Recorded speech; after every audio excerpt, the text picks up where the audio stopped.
Hey everybody, welcome back to the End is Near Gear podcast. In today's episode, I'd like to just take a few minutes to talk about some of the current events going on with the rolling blackouts in Texas and other places in the country that are occurring due to some of the extreme weather events that we're having. But before we get started, a quick reminder, nothing in this podcast should be considered as medical, legal, or financial advice. Any views or opinions of our guests, etc., do not necessarily represent or reflect that of myself or the End is Near Gear podcast. So, that being said, the current power outages around the country are showing just how grossly unprepared most Americans really are for a small disaster. And I call this a small disaster because it's a very short-term emergency, even though it has very devastating effects. So, comparatively speaking to what it could be, I mean, this is relatively small. If this was an EMP, we would be in a lot worse shape. But you know, it's just a storm causing all of this.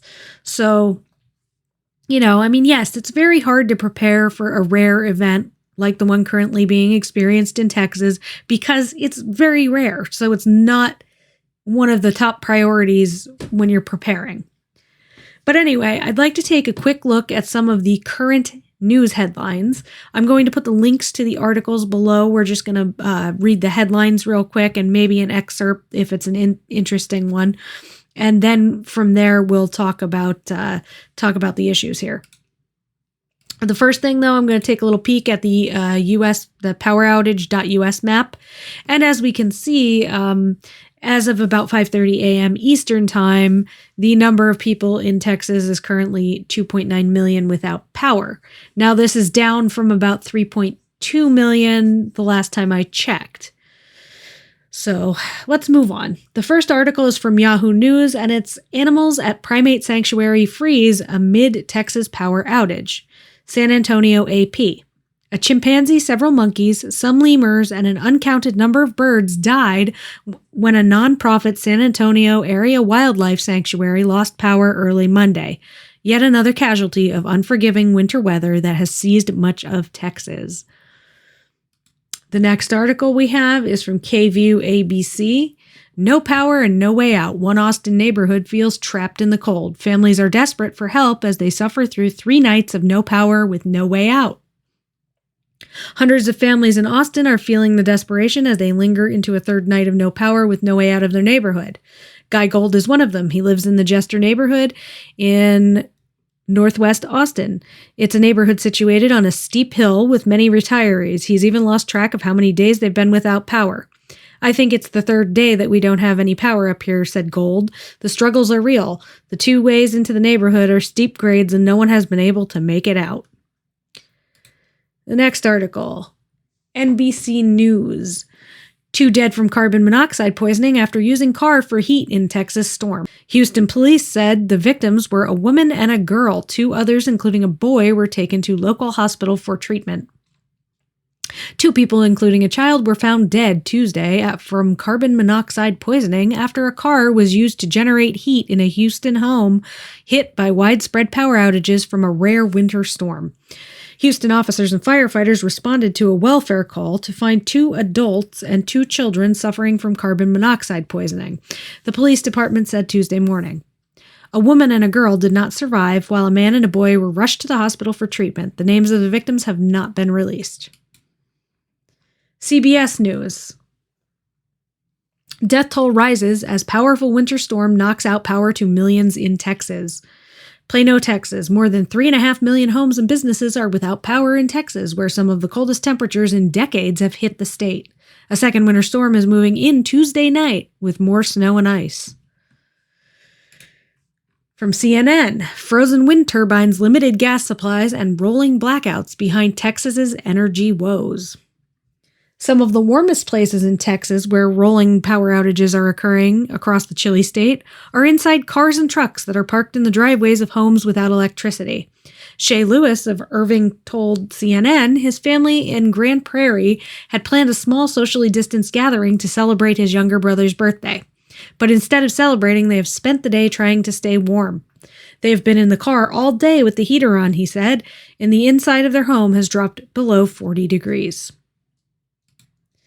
So here we have another article, pbs.org. Deadly massive winter storm upends life across dozens of states. At least 3 people were killed when a tornado tore through a seaside town in North Carolina. One of many wild and deadly impacts from a sprawling blast of winter weather across the United States. Millions of people in Texas remained in the dark early Tuesday amid sub-freezing temperatures, and the authorities warned of treacherous travel conditions in many states. So, reading all of that, some lessons should be taken from this. This is why we prep. And when we do, we try to cover all the bases. Occasionally, you'll hear preppers say things like, we prepare for the zombie apocalypse, even though it has almost a 0% chance of happening, because if you're prepared for that, then you're prepared for anything. Sometimes people think that being a prepper means you have to wear a tinfoil hat or have tons of money to put into it. However, when something like this happens, you'll see people take to social media with their stories about how grossly unprepared they are for it. You'll see them crying for help as their pipes are busted and they're burning their furniture to stay warm and melt snow for drinking water. They're talking about running out of food already, and they're not being able to get out of their homes due to the ice on the roads. They can't go get more gas for their generator if they have a generator, or for their car if they're running their car for heat. You see all these water boil advisories being issued all over due to burst and broken water lines. And these issues are all things that could have been somewhat mitigated no matter where you live. If you had just a tiny bit of preparedness and forethought, then you could be prepared for these emergencies. A small propane heater, for example, with extra fuel canisters, extra food that could be eaten without being cooked or, cooked on a small backpacking stove or something, a good water filter, extra fuel for your vehicle or your generator if you have a generator, maybe some small solar panels, having the proper clothing for all weather conditions, no matter how rare they are. Even just having a simple tent for car camping. You can erect that in your living room and put blankets in it and go in there, and it'll help hold in the body heat. I hate hearing these stories of people suffering or dying or burning their houses down accidentally and getting carbon monoxide poisoning. Like the saying says, a tiny bit of proper planning can prevent piss poor performance. And there's really no excuse in today's age not to have at least some of these emergency preparedness items that I mentioned. And I think it's partially due to the stigma surrounding preppers. I think that that's all going to start to change, though. Given the past year with the Rona, the economic issues, and now the catastrophic weather patterns, it seems to me that people might start thinking of preppers in a different light if they haven't already. And I truly hope that people can find a way to stay safe and warm during these trying times. And when they finally get back on their feet and start building their stuff back together, repairing their homes, their broken pipes and everything, I hope that they make sure that they're prepared that if this should happen again, they can handle it, and to also be prepared for anything else that could come their way. Even if you can't afford to do much in terms of prepping, anything that you can do will put you at an advantage when a crisis strikes. For example, if you don't have a lot of money to put into it, and maybe you can't afford a generator or a solar setup or something, you can get yourself a few of the solar-powered battery banks that are rechargeable. You can put them out in the sun during the day and use them to charge your phone at night or a radio or something, so that you can at least monitor the current updates of the situation in your area, weather-wise, etc. That in and of itself is a huge thing. And if you have a few of those battery packs, you can find yourself a USB powered light bulb, or, maybe you get a solar battery charger that you can use for AA's and AAA's to power some of your other devices. There are a lot of little things that you can do. Having a tent for camping, having a 0-degree sleeping bag for camping. These are all just a bunch of great things that you can do to help make sure that you're prepared for anything that might come your way.